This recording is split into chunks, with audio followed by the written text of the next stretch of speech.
Hey guys, we wanted to do a really different video for you today, and it's just going to be a quick response to a YouTuber named Scholagladiatoria. He did a video about a month ago on why Vikings use Dane axes, and in the video he explained how Vikings relied heavily on axes or things like this over swords and some of the other choices for weapons they would have had at the time. Now, I don't have a whole lot of information or knowledge about Vikings. I did read a book called West Viking, I think, by Farley Mowat when I was a kid. And it was this huge 1,100-page chronology of Vikings.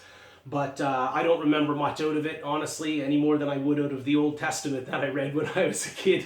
So I was a heavy, avid reader when I was a child, but unfortunately my memory doesn't work very well, and so it didn't stay with me a whole lot. So like I say, I should have a lot of knowledge about Vikings. I don't. But anyways, what we do have a lot of knowledge about on this channel are hand tools. And so this is what I wanted to speak to today because Scholagladiatoria concluded in his video that he thought that the axes that the Vikings used were primarily because of the warfare that they waged. And I would make a quick case here today to say that I think it's more about choosing a tool for survival purposes. Vikings came from a northern European area, I think Scandinavia we would call it. We're going to see if we can get this up to the camera. Leo, you tell me if we're in frame right here. Can you see this part of the world where I'm circling? Yes. All right, so here we have Norway, Sweden, Finland. Over here is Russia. We know how cold Russia is. And Vikings would have waged attacks from Scandinavian region here down all through Europe.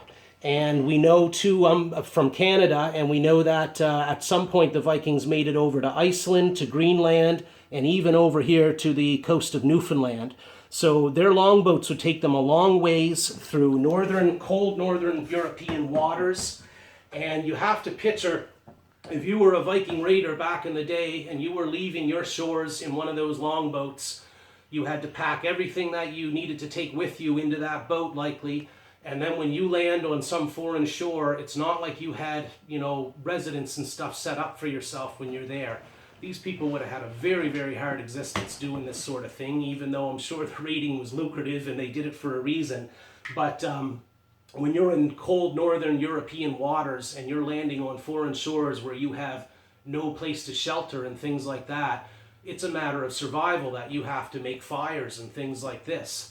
And I don't have much for examples for swords, but this is a little one we have. This is the Swamp Rat Rodent Walkie, it's called. Cool little knife, and a shout out to Swamp Rat Knives. But something like this, if you were to take any sword with you, and you try to do wood tasks with this, like cutting up firewood or splitting wood and things like that, almost useless a sword would be in that type of an application. And even knives, I know there's a lot of videos online about woods knives. This is a spectacular example of one, and this was made by, I'm trying to think now, they're a sister company to Swamp Rat Knives. Anyways, really, really awesome survival knife this is here.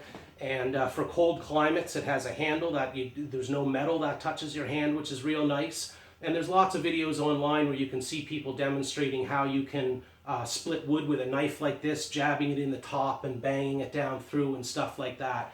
But I can tell you, from working in the woods a lot, you would never choose to take something like that into the woods in a survival situation, not in the northern hemisphere where we have forested areas and a lot of hardwood, maybe in jungles and stuff like that. I've never been in the Amazon. I don't know what kind of vegetation they have. But they say machetes and knives and stuff work better in that type of a climate than in a northern hemisphere climate where we have forests. And so, like I say, if you want to, make your workload 10 times what it should be, you can use a knife. I don't even think a sword would get the job done. So if you were to, have to make camp for a night and you had 50 guys or whatever in your gang that you're going out raiding with. In a camp, 50 people? Well, yeah, because they were forming little armies, right? Or little raiding bands. One camp and 50 people, how would you even fit that? Well, they would have to pull up on a shore somewhere, I would expect, and get out of their longboats, and then they would have to make camp, and they have to make fire. And if you're going to do that, you're going to want at least something like this for a tool, an axe. Now, I don't know much about the design of Dane axes, and Scholagladiatoria does mention that the blades were often very thin profile, like this here, which doesn't make for a good splitting axe, right? If I'm trying to split down through wood, but it still serves good as a chopping axe. And what I suspect is that rather than chopping down trees and having to split large pieces of wood, when you're pulling into a shoreline and you needed to make camp and get warm, you're going to use something like this, and you're going to hack off limbs, and you're going to bring all kinds of limbs back, and you're going to start making fires with it. So I think that the Danes probably chose axes over swords and other types of weapons because they were traveling, they were in a cold northern environment, forested environment, and they at some point likely had to make camp and make maybe shelter and do some firewood up for themselves. And the only tool that you're going to be using for that type of purpose, you know, to try to, you know, get 50 guys or whatever straightened away for a night would be something like an axe.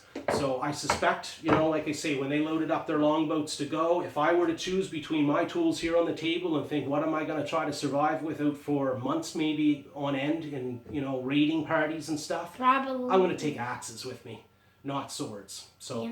That's my response to it. I think it was a matter of survival, not warfare. Likely the Vikings adapted their warfare to use and their fighting tactics to use these. Having a war with somebody, I think the sword. Well, in a battle, probably swords have some great advantages over axes. Again, I'm going to leave that to Scholagladiatoria. He talks in depth about these issues and the benefits, pros and cons of different weapons. There is a case to be made for why these were good on raiding missions and stuff like that, for chopping through doors and whatever else he goes into. But again, I think fundamentally it was about survival in a cold northern hemisphere. And from that, the Vikings probably made their tactics and everything work as well with the axe. So that's our response to it. I hope you guys like this. I hope Scholagladiatoria gets back to us on this and see what his take is. Thanks for watching, guys. Bye!